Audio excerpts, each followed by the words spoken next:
Hello friends, welcome to star education tricks. आज हम 8th class की हिस्ट्री का चैप्टर नंबर 6 पढ़ रहे हैं। तो देखिए 8th क्लास में हम मॉडर्न हिस्ट्री के बारे में पढ़ रहे थे। अंग्रेज़ों ने जैसे हमारे देश पर आकर कब्जा किया था और यहाँ पर राज करने लगे थे, तो उस समय अंग्रेज़ों के समय जब यहाँ पर अत्याचार कर रहे थे लोगों के ऊपर, तो बुनकर, लोहा बनाने वाले और फैक्ट्री मालिक, इनकी क्या दशा थी, इन पर क्या इफ़ेक्ट पड़ा उनके आने से, यहाँ पर उपनिवेश लगाने से। तो आज इस चैप्टर में हम यही पढ़ेंगे। ये आप चित्र देख रहे हैं, ये सूरत बंदरगाह का है, गुजरात में था ये। तो यहाँ से व्यापार स्टार्टिंग में बहुत ज़्यादा होता था। ये आप जहाज़ देख रहे हैं, इतने सारे जहाज़, इनसे व्यापार होता था। सामान यहाँ से निर्यात होता था लंदन के लिए और देशों के लिए। तो इस अध्याय में हम कपड़ा और लोहा व इस्पात उद्योग, इन दो उद्योगों का विशेष अध्ययन करते हुए देखेंगे कि ब्रिटिश शासन के अंतर्गत भारतीय कारीगरी और उद्योगों की क्या दशा थी। आधुनिक विश्व में औद्योगिक क्रांति की दृष्टि से ये दोनों ही उद्योग बहुत महत्वपूर्ण थे। सूती कपड़े के मशीनी उत्पादन ने ही 19वीं सदी में ब्रिटेन को दुनिया का सबसे प्रमुख औद्योगिक राष्ट्र बना दिया था। देखिए उस समय भारत में हाथों से बुनते थे लोग, बुनकर मतलब हाथों से बुनने वाले। लेकिन जब ब्रिटेन में मशीन से कपड़ा बनने लगा था, देखिए मशीनी उत्पादन ने, तो सबसे ज़्यादा प्रमुख कौन बन गया था? ब्रिटेन बन गया था कपड़ों के उत्पादन में। पहले इंडिया था। उसके बाद देखिए 1850 के दशक से जब ब्रिटेन का लोहा और इस्पात उद्योग भी पनपने लगा, तो ब्रिटेन दुनिया का कारखाना कहलाने लगा। कब? 1850 दशक में। अब देखेंगे ब्रिटेन के औद्योगिकरण और भारत पर ब्रिटिश विजय और उपनिवेशीकरण में गहरा संबंध था। आप अध्याय 2 में देख चुके हैं कि ईस्ट इंडिया कंपनी के व्यापारिक हितों की रक्षा करने के लिए किस तरह भारतीय भूभागों पर कब्जा करते हुए और किस तरह व्यापार का ढांचा बदलता गया। 18वीं सदी में के आखिर में ईस्ट इंडिया कंपनी भारत से चीज़ें खरीदती थी और उन्हें इंग्लैंड व यूरोप में जाकर बेच देती थी। तो हमने देखा था कि किस तरह ये लोग यहाँ से व्यापार करते थे, अंग्रेज लोग यहाँ से चीज़ें खरीद कर सस्ती कीमत पर और उसको यूरोप और इंग्लैंड में जाकर बेच देते थे। इसी क्रय विक्रय से उन्हें भारी मुनाफा होने लगा था। जैसे जैसे ब्रिटेन का औद्योगिक उत्पादन बढ़ने लगा, वहाँ के उद्योगपति भारत को अपने औद्योगिक उत्पादों के विशाल बाजार के रूप में देखने लगे। देखिए वहाँ जब यहाँ से लेकर जाते थे कच्चा माल, वहाँ बनाकर, वहाँ जब बहुत ज़्यादा बनने लगा, बहुत ज़्यादा मशीनों से उत्पादन होने लगा, तो वो सोचने लगे कि अब बाज़ार मिल जाए इसको बेचने के लिए। तो उन्होंने इंडिया को ही बाज़ार बना दिया, वहाँ से सामान बनाकर यहाँ आकर बेचने लगे थे। तो देखिए औद्योगिक उत्पादों के विशाल बाजार के रूप में भारत को देखने लगे थे। अब वो इस तरह ब्रिटेन से तैयार माल भारत के बाज़ारों में आने लगा। इससे क्या होगा? अब देखिए भारत में बना हुआ माल आ रहा है, तो जो यहाँ के बुनकर थे, जो यहाँ पर बुनकर कपड़ा बेचते थे, उनका क्या हाल होगा, ये सब चीज़ें इस चैप्टर में हम देखेंगे। इससे भारतीय शिल्पों और उद्योगों पर किस तरह के असर पड़े, प्रस्तुत अध्याय में इसी सवाल पर हम चर्चा करेंगे। भारतीय कपड़े और विश्व बाजार। देखिए भारतीय कपड़े का विश्व बाजार में क्या मांग थी। आइए पहले कपड़ा उत्पादन पर नज़र डालें। बंगाल पर अंग्रेजों की विजय से पहले 1750 के आसपास भारत पूरी दुनिया में कपड़ा उत्पादन के क्षेत्र में औरों से कोसों आगे था। कि 1750 के पास सबसे ज़्यादा कपड़ा उत्पादन कहाँ होता था? भारत में। भारतीय कपड़े लंबे समय से अपनी गुणवत्ता और बारीक कारीगरी के लिए दुनिया भर में मशहूर थे। दक्षिण पूर्वी एशिया कहाँ है? जावा, सुमात्रा और पेनांग तथा पश्चिमी एवं मध्य एशिया में इन कपड़ों का भारी व्यापार था। 16वीं शताब्दी से यूरोप की व्यापारिक कंपनियां यूरोप में बेचने के लिए भारतीय कपड़े खरीदने लगी थीं। तो यहाँ से देखिए 16वीं सदी में यहाँ से कपड़े लेकर जाते थे यूरोपवासी और वहाँ पर जाकर बेचते थे।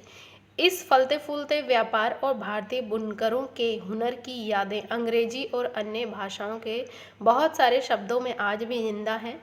ऐसे शब्दों की जड़ों को ढूंढना और उनके अर्थ को जानना बड़े मज़ेदार है। तो ये देखिए, पटोला बुनाई है 19वीं सदी के मध्य में। पटोला बुनाई सूरत, अहमदाबाद और पाटन में होती थी। इंडोनेशिया में इस बुनाई का भारी बाजार था और वहाँ ये स्थानीय बुनाई परंपरा का हिस्सा बन गई थी। ये देखिए, पटोला बुनाई है।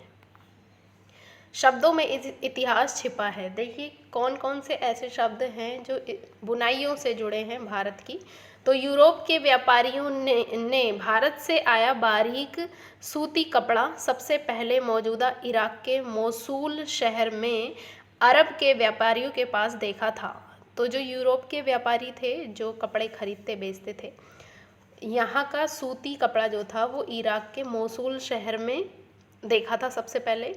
इसी आधार पर वे बारीक बुनाई वाले सभी कपड़ों को मसलिन मोसूल शहर के ऊपर है ये, मसलिन या मलमल कहने लगे।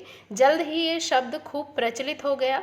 मसालों की तलाश में जब पहली बार पुर्तगाली भारत आए तो उन्होंने दक्षिण पश्चिम भारत में केरल के तट पर कालीकट में डेरा डाला। देखिए हमने पढ़ रखा है कि जब कालीकट पे वास्को डिगामा आया था सबसे पहले, तो वो वहाँ से काली मिर्च लेकर गया था। वास्को डिगामा जब आया था 15वीं सदी में, तो बहुत सारी काली मिर्च लेकर गया था और वहाँ यूरोप जाकर उसने 60 गुना कीमत पर वो बेची थी। तो कालीकट तट जो है वो मसालों के लिए फेमस है।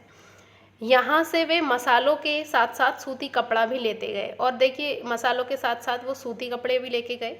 कालीकट से निकले शब्द को कैलिको कहने लगे।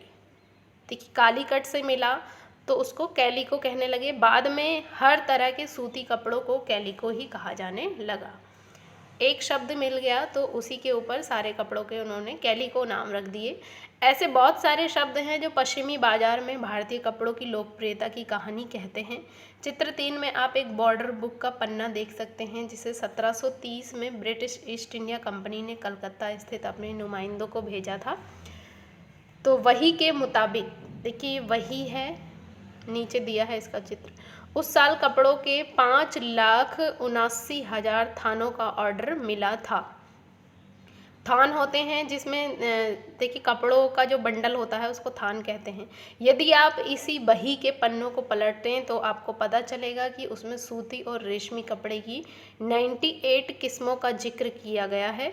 यूरोपीय व्यापारी उन्हें पीस गुड्स कहते थे, जो आमतौर पर 20 गज लंबा और 1 गज चौड़ा थान होता था। उसमें देखिए 20 गज लंबा कपड़ा होता था एक थान में। ये देखिए ये चित्र है, ये उसी बही का है। वहाँ से देखिए यहाँ के लिए जो कपड़ा आता था, जो अंग्रेज कपड़ा मंगवाते थे यहाँ से बुना हुआ, तो उसकी बही है ये कि इतना इतना कपड़ा ये वाली किस्म का चाहिए। तो इसको बनाने में काफ़ी टाइम लगता था, तो कम से कम 1 साल पहले ये ऑर्डर आता था। फिर यहाँ पर उस कपड़े को बनवाते थे ये अंग्रेज लोग, तब लेकर जाते थे। आइए अब इसी बही में दी गई विभिन्न किस्मों के नाम को देखें। थोक में जिन कपड़ों का ऑर्डर दिया गया था उनमें छापेदार सूती कपड़े भी शामिल थे। उन्हें ये व्यापारी शिंड्स या कोसा या खस्सा और बंडाना कहते थे। जो छींट के कपड़े होते थे उनको शिंड्स कहते थे। क्या आप जानते हैं कि अंग्रेजों का शिंड्स शब्द कहाँ से आया है? जी हाँ, ये हिंदी के छींट शब्द से निकला है। हिंदी में कहते हैं छींट के कपड़े, जो उन पर फूल पंखड़ियाँ बनी होती थी उसको छींट कहते थे, और अंग्रेजी में उनको शिंड्स बोलते थे। हमारे यहाँ छींट रंगीन फूल पत्तियों वाले छोटे छापे के कपड़े को कहा जाता है। 1680 के दशक तक इंग्लैंड और यूरोप में छापेदार भारतीय सूती कपड़े की ज़बरदस्त मांग पैदा हो चुकी थी। आकर्षक फूल पत्तियों, बारीक रेशे और सस्ती कीमत की वजह से भारतीय कपड़े का अलग ही रुतबा था। देखिए उस समय कितना रुतबा था यहाँ के कपड़ों का। इंग्लैंड के रईस ही नहीं बल्कि खुद महारानी, जो महारानी एलिजाबेथ थी इंग्लैंड की महारानी, वो भी भारतीय कपड़ों को पहनती थी। बंडाना शब्द का इस्तेमाल गले या सिर पर पहनने वाले चटक रंग के छापेदार ग्लूबंद के लिए किया जाता है। ये शब्द हिंदी के बांधना, जो सिर पर बांधते हैं, उससे निकला है ये बंडाना। ये देखिए जामदारी बुनाई है, ये देख रहे हैं आप, इसको जामदारी बुनाई कहते हैं। जामदारी बुनाई 20वीं सदी की शुरुआत में जामदानी एक तरह का बारीक मलमल होता है जिस पर करघे में सजावट चिन्ह बुने जाते हैं। ये देख रहे हैं आप, ये जामदानी बुनाई है। आगे देखते हैं, से निकला है। इस श्रेणी में चटक रंगों वाले ऐसे बहुत सारी किस्म के कपड़े आते हैं जिन्हें बांधने और रंगसाजी की विधियों से ही बनाया जाता था। वही में कई दूसरी तरह के कपड़ों का भी जिक्र है जिनका नाम उनके जन्म स्थान के अनुसार लिखा गया है। कासिम बाजार, पटना, कलकत्ता, उड़ीसा, चारपुर आदि ये कपड़ों के नाम थे क्योंकि ये इन्हीं बाजारों में मिलते थे। इन शब्दों के व्यापारिक प्रयोग से पता चलता है कि दुनिया के विभिन्न भागों में भारतीय कपड़े कितने मशहूर हो चुके थे उस समय। देखिए कितना मशहूर था यहाँ का कपड़ा, और अंग्रेज जब खुद बनाने लगेंगे मशीनों से कपड़े तो इन सब लोगों पर जो बुनते थे, व्यापार करते थे, क्या फ़र्क पड़ेगा, ये सब हम इसमें देखेंगे। यूरोपीय बाज़ारों में भारतीय कपड़ा। अब देखिए यूरोपीय बाज़ारों में क्या मांग थी। 18वीं सदी की शुरुआत तक आते आते भारतीय कपड़े की लोकप्रियता से बेचैन इंग्लैंड के ऊन व रेशम निर्माता भारतीय कपड़ों के आयात का विरोध करने लगे थे। देखिए इंग्लैंड में भी लोग कपड़े बनाते थे, लेकिन यहाँ के कपड़ों की लोकप्रियता अधिक थी, तो वहाँ के लोग यहाँ से जो आयात होते थे कपड़े उनका विरोध करने लगे। इस दबाव के कारण 1720 में ब्रिटिश सरकार ने इंग्लैंड में छापेदार सूती कपड़े छींट के इस्तेमाल पर पाबंदी लगाने के लिए एक कानून पारित कर दिया। संयोगवश इस कानून को भी कैलिको अधिनियम ही कहा जाता था। देखिए कालीकट, दक्षिण में केरल का तट है कालीकट तट, वहाँ से जो कपड़ा जाता था उसको कैलिको कहा जाता था। और जो ये कानून बनाया कि इंडिया से ये कपड़ा नहीं आएगा, तो उसको कैलिको अधिनियम ही कहा गया। उस समय इंग्लैंड में नए नए कपड़े कारखाने खुल रहे थे। भारतीय कपड़ों के सामने लाचार अंग्रेज कपड़ा उत्पादक अपने देश में भारतीय कपड़ों के प्रवेश पर पूरी पाबंदी चाहते थे। जो लोग वहाँ पर कपड़े बनाते थे वो चाहते थे कि भारत से कोई भी कपड़ा नहीं मंगवाया जाए ताकि पूरे इंग्लैंड में केवल उन्हीं का कपड़ा बिके। इस क्रम में इंग्लैंड की सरकार ने सबसे पहले कैलिको छपाई उद्योग को ही सरकारी संरक्षण में विकसित किया। अब सफ़ेद मलमल या बिना मांड वाले कोहरे भारतीय कपड़े पर इंग्लैंड में ही भारतीय डिज़ाइन छापे जाने लगे। यहाँ से देखिए कोहरा कपड़ा जाने लगा, मलमल सफ़ेद, और उस पर भारत को छोड़कर इंग्लैंड में ही छापे जाने लगे थे वो कपड़े।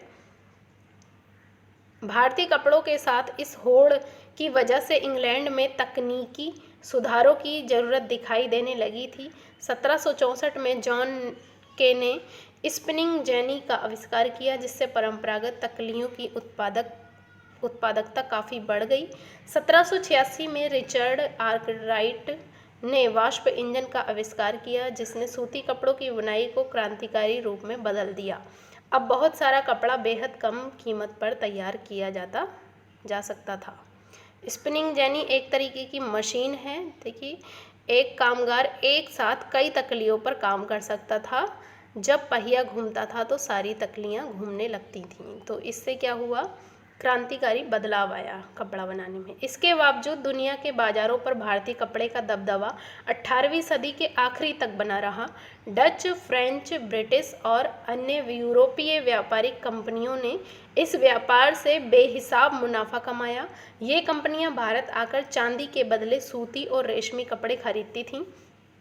ये देखिए हमने पहले वाले अध्याय में पढ़ चुके हैं ये सब कि चांदी के बदले यहाँ आकर सूती कपड़े खरीदते थे ये लोग।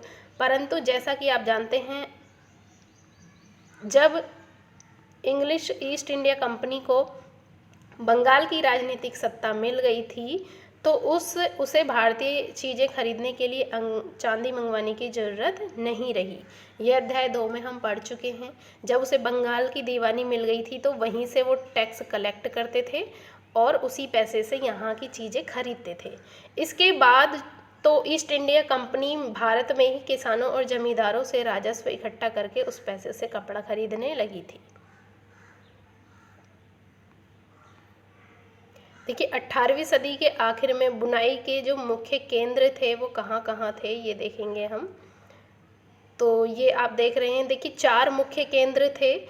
ये देखेंगे सफ़ेद कपड़े के थे, ये जो आप स्टार देख रहे हैं, और ये जो चिन्ह है ये चेक और धारीदार कपड़े बनाने का है, और ये डायमंड का चिन्ह है, ये शिंट्स, जहाँ पर शिंट्स कपड़े बनते थे छींटदार, और ये सिल्क जो ट्रायंगल है। तो आप देखेंगे यहाँ, देखिए ये वाले एरिए में सबसे ज़्यादा कपड़े बनते थे, और इसको कोरोमंडल तट कहते हैं, तमिलनाडु और आंध्र प्रदेश का तट है ये।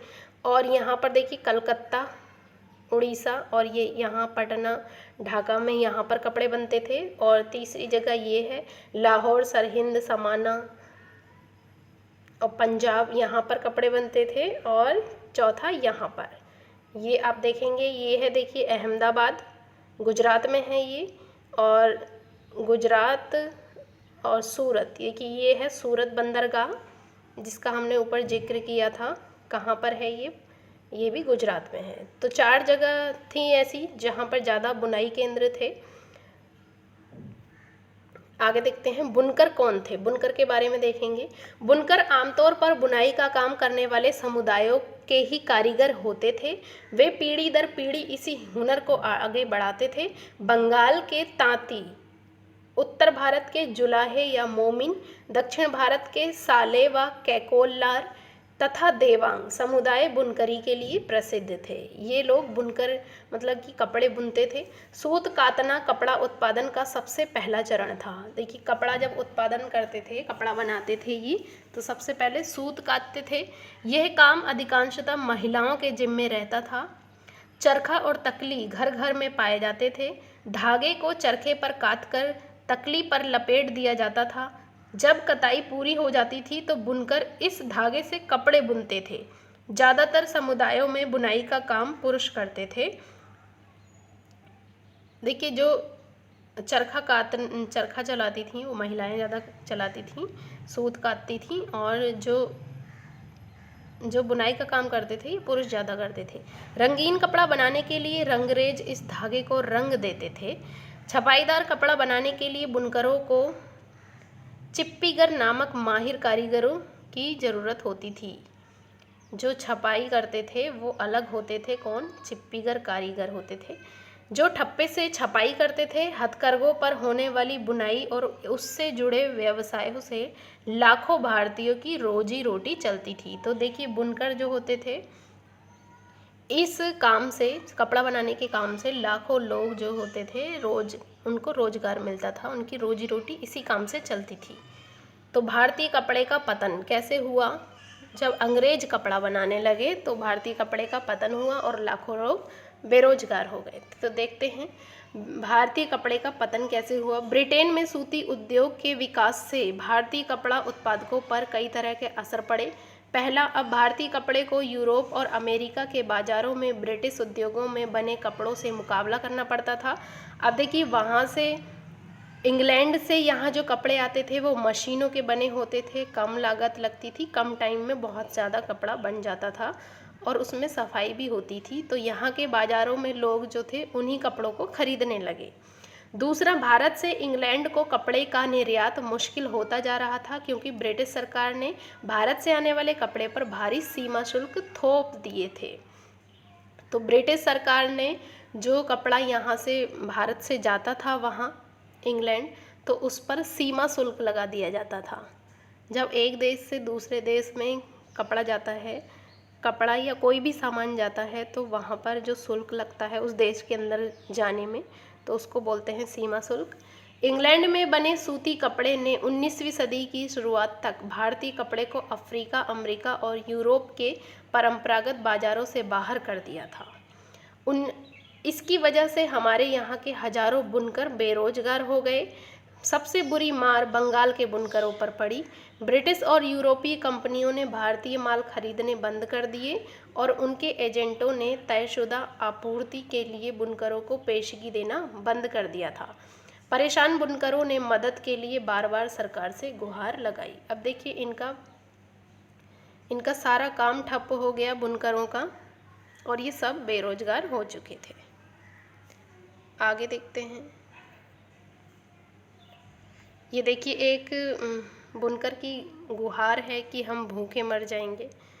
आप खुद से पढ़ सकते हैं इसको, ये भी इतना इम्पोर्टेंट नहीं है। आगे देखते हैं। लेकिन असली दुर्दिन तो अभी आने वाले थे। 1830 के दशक तक भारतीय बाजार ब्रिटेन में बने सूते कपड़ों से पट गए। देखिए 1830 के दशक तक भारत के जो बाजार थे वो ब्रिटेन से जो कपड़े आते थे उससे पट गए। मतलब कि यहाँ के बुनकरों की और भी ज़्यादा दुर्दशा हो गई। दरअसल 1880 के दशक तक स्थिति ये हो गई थी कि भारत के लोग जितना सूती कपड़ा पहनते थे उनमें से 2/3 ब्रिटेन का बना होता था। देखिए अब क्या होता था, भारत के कपड़े कहाँ दूर दूर देशों में जाते थे। अब हालत ये हो गई कि ब्रिटेन के बने हुए कपड़े भी भारत में बिकने लगे, भारत के लोग पहनने लगे। तो अब जो भारत में बुनकर कपड़े बनाते हैं उनको कौन पहनेगा। इससे न केवल बुनकरों बल्कि सूत कातने वालों की भी हालत खराब हो गई। जो लाखों ग्रामीण महिलाएं सूत कातकर ही अपनी आजीविका चला रही थीं वे बेरोजगार हो गईं। लेकिन भारत में हथकरघों से होने वाली बुनाई पूरी तरह खत्म नहीं हुई। इसकी वजह यह थी कि कपड़ों की कुछ किस्में मशीनों पर नहीं बन सकती थीं। भला जटिल और मनभावन किनारियों वाली साड़ी या परंपरागत बुनाई वाली कपड़े मशीनों पर कैसे बन सकते थे। इन कपड़ों की न केवल रईसों के बीच बल्कि मध्य वर्ग में भी काफ़ी मांग थी। कुछ तरीके के कपड़े होते थे जो मशीनों में नहीं बुने जाते थे, तो वो अभी भी भारतीय बुन रहे थे। और ना ही ब्रिटेन के कपड़ा मिल में वे बेहद मोटा कपड़ा बनता था जिसे भारतीय गरीब पहनते थे। आपने पश्चिमी भारत में स्थित शोलापुर और दक्षिण भारत में स्थित मदुरा का जिक्र जरूर सुना होगा। आप इन दोनों की लोकेशन देखना, मदुरा कहाँ है, शोलापुर कहाँ है, जिक्र सुना होगा। ये शहर 19वीं सदी के आखिर में बुनकरों के नए महत्वपूर्ण केंद्र बनकर सामने आए। बाद में राष्ट्रीय आंदोलन के दौरान महात्मा गांधी ने भी लोगों से आह्वान किया कि आयातित कपड़ों का बहिष्कार करें। आयातित कपड़े मतलब जो बाहर से मंगवाए जाते हैं, आयात किए जाते हैं, उनका बहिष्कार करें और हाथ से कते सूती और हाथ से बुने कपड़े ही पहने। इस तरह खादी राष्ट्रवाद का प्रतीक बनती चली गई। खादी कपड़े चरखा भारत की पहचान बन गया और 1931 में उसे भारतीय राष्ट्रीय कांग्रेस के तिरंगे झंडे के बीच वाली पट्टी में जगह मिल गई। किसको? भारतीय चरखे को। आइए देखें कि आजीविका के साधन गंवा चुके बुनकरों और सूत काटने वालों का क्या हुआ। उनमें से बहुत सारे तो खेतीहर मजदूर बन गए थे, कुछ काम की तलाश में शहरों की तरफ चले गए और बहुत से देश से बाहर अफ्रीका व दक्षिणी अमेरिका के बागानों में काम करने के लिए चले गए। इनमें से कुछ हथकरघा बुनकरों को बम्बई, जो अब मुंबई है, अहमदाबाद, शोलापुर, नागपुर और कानपुर में खुले नए कपड़े कारखाने में नौकरी भी मिल गई। जो देखिए सूत काटते थे और अपने खुद के कपड़े बनाते थे, वो अब इधर उधर कामों पर निकल गए मजदूरी के लिए। सूती कपड़े मिलों का उदय। ये सूती कपड़ा मिलों का उदय कैसे हुआ भारत में, ये देखेंगे। भारत में पहली सूती कपड़ा मिल जो थी 1854 में बम्बई में स्थापित हुई। देखिए क्वेश्चन पूछा जाता है कि पहली सूती कपड़ा मिल कहाँ पर खुली भारत में, तो वो बम्बई में खुली। कब खुली? 1854 में। ये कताई मिल थी। 19वीं सदी की शुरुआत से ही भारत से इंग्लैंड और चीन को होने वाले कच्चे कपास के निर्यात के लिए बम्बई एक महत्वपूर्ण बंदरगाह बन चुका था। तो बम्बई बंदरगाह से क्या होता था, इंग्लैंड और चीन को कच्चा कपास का निर्यात होता था, कच्चा कपास भेजा जाता था। बम्बई पश्चिमी भारत की काली मिट्टी वाली उस विशाल पट्टी से काफ़ी निकट था जहां कपास की खेती की जाती थी। कपास की खेती कहाँ की जाती है? काली मिट्टी में, और काली मिट्टी बम्बई गुजरात के पास अधिक होती है। जब वहाँ सूती कपड़ा मिलों की स्थापना हुई तो उन्हें कच्चा माल आसानी से मिलने लगा। देखिए वहीं पास में क्या होता था, कपास की खेती की जाती थी, और बम्बई में जब कपड़ा मिल लगी तो उसको कपास आसानी से पास में ही मिल जाती थी। एक के कपास कारखाने में काम करती हुई मजदूर महिलाएं हैं, देख सकते हैं आप। सन 1900 तक आते आते, देखिए सन 1900 तक आते आते बम्बई में 84 कपड़ा मिलें चालू हो चुकी थीं। इतनी जल्दी देखिए 84 कपड़ा मिल जो थी खुल चुकी थी। उनमें से बहुत सारी मिलें पारसी और गुजराती व्यवसायियों ने खोली थी, जो चीन के साथ व्यापार के जरिए काफ़ी पैसा कमा चुके थे। तो देखिए कुछ व्यापारी ऐसे भी थे जो जिन्होंने इतना सारा पैसा कमा लिया था जो वो मिल खोल सकें। इस दौरान दूसरे शहरों में भी ऐसे कई कारखाने खोले गए। अहमदाबाद में, गुजरात के अहमदाबाद में पहला कारखाना 1861 में खुला। अगले ही साल संयुक्त प्रांत स्थित, संयुक्त प्रांत उत्तर प्रदेश को कहते थे उस समय, कानपुर में भी एक कारखाना खुल गया। सूती कपड़ा मिलों की बढ़ती संख्या के कारण मजदूरों की मांग भी बढ़ने लगी। हजारों गरीब काश्तकार, दस्तकार और खेतीहर कामगार कारखानों में काम करने के लिए शहरों की तरफ जाने लगे। प्रारंभिक कुछ दशकों के दौरान भारतीय कपड़ा कारखानों को बहुत सारी समस्याओं से जूझना पड़ा। सबसे पहली समस्या तो ये थी कि इस उद्योग को ब्रिटेन से आए सस्ते कपड़ों का मुकाबला करना पड़ता था। अब देखिए भारत में कारखाने तो खुलने लगे, लेकिन उनके आगे बहुत सारी चुनौतियां थीं, बहुत सारी समस्याएं आने लगीं, क्योंकि वहाँ से जो ब्रिटेन से कपड़ा आता था वो अच्छी क्वालिटी का होता था और उससे मुकाबला करना पड़ता था, कंपटीशन बहुत ज़्यादा था। ज़्यादातर देशों में सरकारें आयातित वस्तुओं पर सीमा शुल्क लगाकर अपने देश में औद्योगिकरण को बढ़ावा देती थीं। इस प्रतिस्पर्धा, कहाँ गया ये है, औद्योगिकरण को बढ़ावा देती थी। इससे प्रतिस्पर्धा खत्म हो जाती थी और संबंधित देश के नवजात उद्योगों को संरक्षण मिलता था।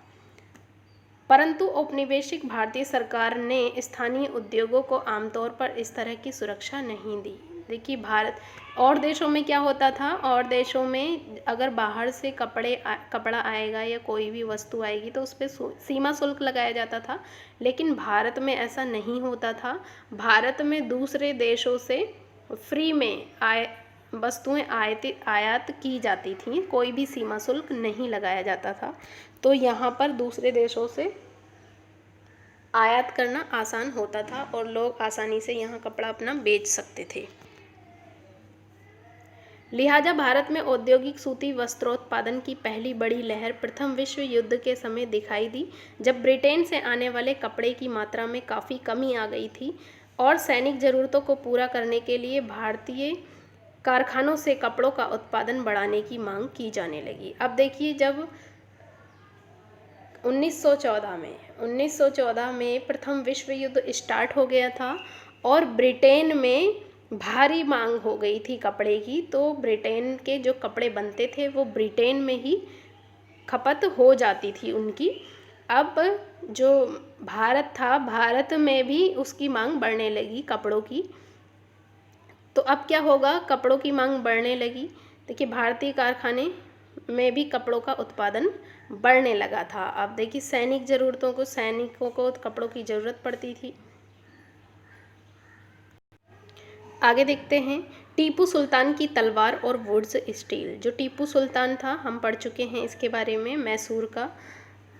मैसूर में था ये टीपू सुल्तान। उसकी तलवार वुड्स स्टील की बनी होती थी। वुड्स स्टील कैसे बनाते थे भारतीय, इस बारे में इसमें हम पढ़ेंगे। भारतीय इस्पात और लौह धातु कला की कहानी हम टीपू सुल्तान के एक मशहूर किस्से से शुरू करते हैं। ये वही टीपू सुल्तान हैं जिन्होंने 1799 तक मैसूर पर शासन किया और अंग्रेज़ों से 4 लड़ाइयाँ लड़ी थीं टीपू सुल्तान ने, और ये 1799 में लड़ाई लड़ते ही मारा गया था और हाथ में तलवार लिए लड़ते लड़ते मारे गए थे। टीपू की विश्वविख्यात तलवारें आज इंग्लैंड के संग्रहालयों की बहुमूल्य संपत्ति हैं। आज भी देखिए जो टीपू सुल्तान की ये तलवार है, ये देख रहे हैं आप, ये टीपू सुल्तान की तलवार है जो आज भी इंग्लैंड में म्यूज़ियम में रखी है। लेकिन क्या आप जानते हैं कि टीपू की तलवार इतनी खास क्यों थी? दरअसल इस तलवार की धार इतनी सख्त और पैनी थी कि वे दुश्मन के लौह कवच को भी आसानी से चीर सकती थी। जो दुश्मन का लौह कवच होता है उसको भी आसानी से चीर सकती थी। इस तलवार में ये गुण कार्बन की अधिक मात्रा वाली वुड्स नामक स्टील से पैदा हुआ था, जो पूरे दक्षिण भारत में बनाया जाता था। उस समय वुड्स स्टील बनाया जाता था जिसमें कार्बन की मात्रा होती थी इस लोहे में। इस वुड्स स्टील की तलवार बहुत पैनी और लहरदार होती थी। इनकी यह बनावट लोहे में गड़े कार्बन के बेहद सूक्ष्म कणों से पैदा होती थी। टीपू सुल्तान की मृत्यु के 1 साल बाद 1800 में मैसूर की यात्रा करने वाले फ्रांसिस बुकानन ने इस बात का ब्यौरा दिया है कि मैसूर की सैकड़ों प्रगलन भट्टियों में वुड्स स्टील किस तरह बनाया जाता था। प्रगलन भट्टियां मतलब कि जिसमें धातु गलाई जाती है और नई धातु गलाकर कुछ बनाया जाता है, नई धातु बनाई जाती है। इन भट्टियों में लोहे को काठ कोयले के साथ मिलाकर, देखिए लोहे को कोयले के साथ मिलाकर मिट्टी को छोटी छोटी हांडियों में रख दिया जाता था। तापमान के जटिल उतार चढ़ावों को नियंत्रित करते हुए प्रागलक इस्पात की सिल्लियां तैयार कर लेते थे, जिनका न केवल भारत बल्कि पश्चिमी और मध्य एशिया में भी तलवार बनाने के लिए इस्तेमाल किया जाता था। वुड्स असल में कन्नड़ शब्द उक्कू, तेलुगु शब्द हुक्कू और तमिल व मलयालम शब्द उरुक्कू यानी स्टील का ही बिगड़ा हुआ अंग्रेजी रूप है जो वुड्स है। भारतीय वुड्स स्टील ने यूरोपीय वैज्ञानिकों को काफ़ी आकर्षित किया था।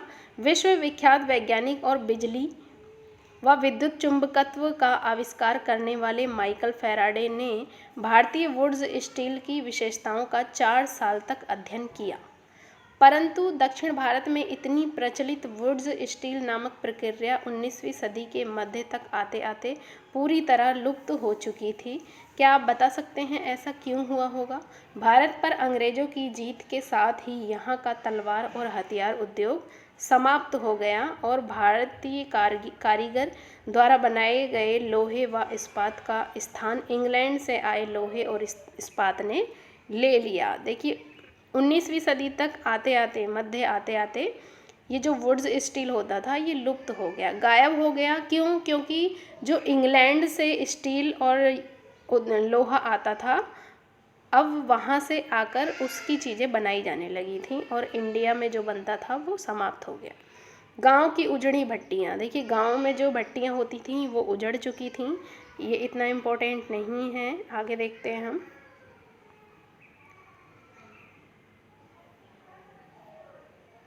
भारत में लोहा व इस्पात कारखानों का उदय। तो भारत में लोहा इस्पात कारखानों का उदय कैसे हुआ?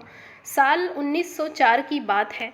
अप्रैल के महीने में अमेरिकी भूवैज्ञानिक चार्ल्स वेल्ड और जमशेद जी टाटा के सबसे बड़े बेटे थे, कौन? डोराबजी टाटा, छत्तीसगढ़ में लौह अयस्क भंडारों की खोजबीन करते घूम रहे थे। ये देखिए दोनों मिलकर, ये जमशेद जी टाटा जो थे ये इंडिया के ही थे और ये अमेरिका के थे चार्ल्स वेल्ड।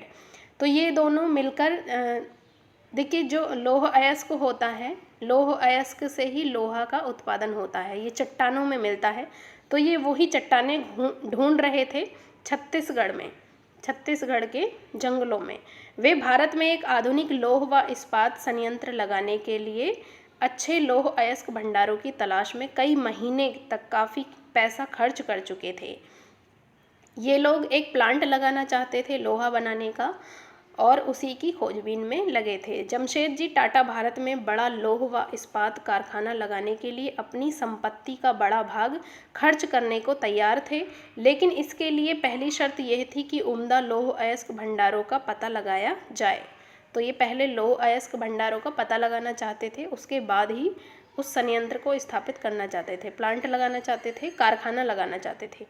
एक दिन कई घंटों तक जंगल की खाक छानने के बाद वेल्ड और दोराबजी एक छोटे से गांव में जा पहुंचे। वहां उन्होंने देखा कि कुछ स्त्री पुरुष टोकरियों में भरकर लौह अयस्क ले जा रहे हैं। ये अगरिया समुदाय के लोग थे, अगरिया मध्य प्रदेश में। जब उनसे पूछा गया कि वे अयस्क कहाँ से लाए हैं तो उन्होंने दूर स्थित एक पहाड़ी की तरफ उंगली उठा दी। वेल्ड और दोराबजी घने जंगलों से होते हुए काफ़ी देर बाद थक कर उस पहाड़ी पर जा पहुँचे। पहाड़ी का अध्ययन करने के बाद बेल्ट ने बताया कि उन्हें जिस चीज़ की तलाश थी वे मिल चुकी है। रझारा पहाड़ियाँ दुनिया की सबसे बेहतरीन लौह अयस्क भंडारों में से एक थी। लेकिन यहाँ एक परेशानी थी, यहाँ सूखा इलाका था और कारखाना चलाने के लिए आसपास कहीं पानी नहीं था। अब कारखाना चलाने के लिए पानी होना बहुत ज़रूरी है, कोई नदी गुजर रही हो वहाँ से, लिहाजा कारखाना चलाने के लिए सही जगह के बारे में टाटा की तलाश जारी रही। अब इन्होंने देखा कि लौह अयस्क मिल गया है, अब ऐसी जगह की तलाश करें जहाँ कारखाना में लगा सकें और पास में ही पानी उपलब्ध हो। अगर ये समुदाय के लोगों ने ही लौह अयस्क का एक और स्रोत ढूंढने में मदद दी, जहाँ से बाद में भिलाई स्टील संयंत्र को अयस्क की आपूर्ति की गई। अब देखिए, आपने सुना होगा भिलाई स्टील संयंत्र, ये टाटा जी ने ही लगाया था, जमशेदजी टाटा। तो पहला संयंत्र था ये लौह अयस्क का, बहुत इम्पोर्टेंट है। ये कहाँ है? ये छत्तीसगढ़ में है। कुछ साल बाद स्वर्ण रेखा नदी के तट पर बहुत सारा जंगल साफ करके, स्वर्ण रेखा नदी की लोकेशन आप देखेंगे कहाँ से निकलती है ये और कहाँ गिरती है। जंगल साफ करके फैक्ट्री और एक औद्योगिक शहर बसाने के लिए जगह बनाई गई। इस शहर को जमशेद जी का नाम दिया गया। अब देखिए, एक शहर बसा दिया गया स्वर्ण रेखा नदी के तट पर, आपने सुना होगा जमशेदपुर, वहीं पर ये कारखाना लगाया गया है। तो जमशेद जी के नाम पर ही इस जगह का नाम रखा गया। इस स्थान पर लौह अयस्क भंडारों के निकट ही पानी भी उपलब्ध था। यहाँ Tata iron and steel company, कौन सी? टिस्को, इसका शॉर्ट नेम है Tata iron and steel company, TISCO की स्थापना हुई, जिसमें 1912 से स्टील का उत्पादन शुरू होने लगा। देखिए, स्वर्ण रेखा नदी के किनारे Tata and iron steel company है, ये फैक्ट्री है, ये देख रहे हैं आप, ये स्वर्ण रेखा नदी है, इसी के किनारे है। टिस्को की स्थापना बहुत सही समय पर हुई थी। क्यों? 19वीं सदी में भारत आमतौर पर ब्रिटेन में बने स्टील का आयात कर रहा था। उस समय स्टील नहीं बनता था भारत में, तो ब्रिटेन से आता था स्टील। भारत में रेलवे के विस्तार की वजह से, अब देखिए रेलवे लाइन बिछाई जा रही थी उस समय इंडिया में, तो स्टील की ज़रूरत पड़ती थी। भारत में रेलवे के विस्तार की वजह से ब्रिटेन में बनी पटरियों की यहाँ भारी मांग थी। काफ़ी समय तक भारतीय रेलवे से जुड़े अंग्रेज विशेषज्ञ यहाँ यह मानने को तैयार नहीं थे कि भारत में भी श्रेष्ठ इस्पात का निर्माण संभव है।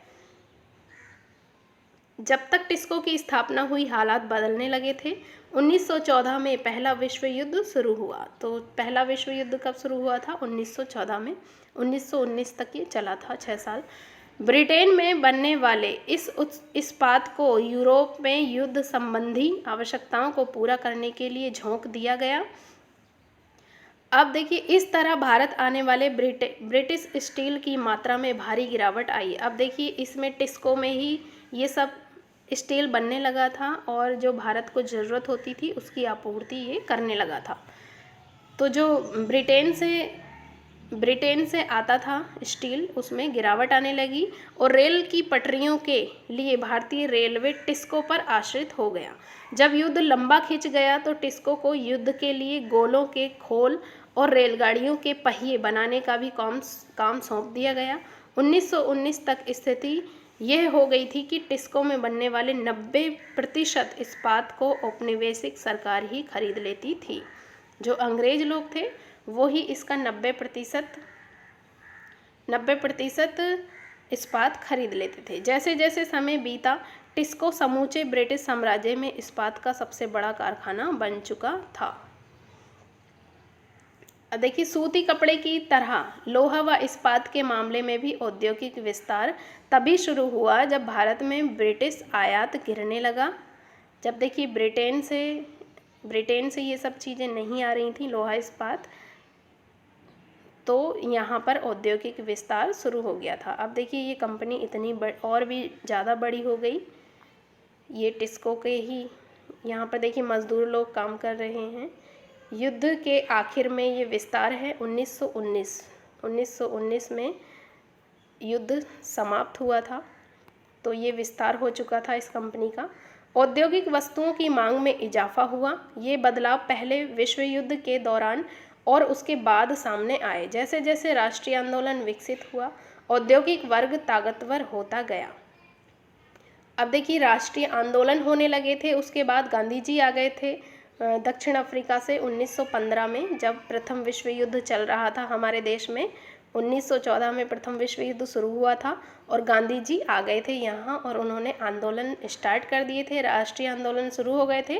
तब तक क्या हुआ, जो औद्योगिक वर्ग था, जैसे ये टाटा आयरन स्टील कंपनी वाले जमशेदजी टाटा और भी बहुत सारे थे, तो उनकी ताकत थोड़ी बढ़ती गई और सरकारी संरक्षण की मांग बुलंद होती गई।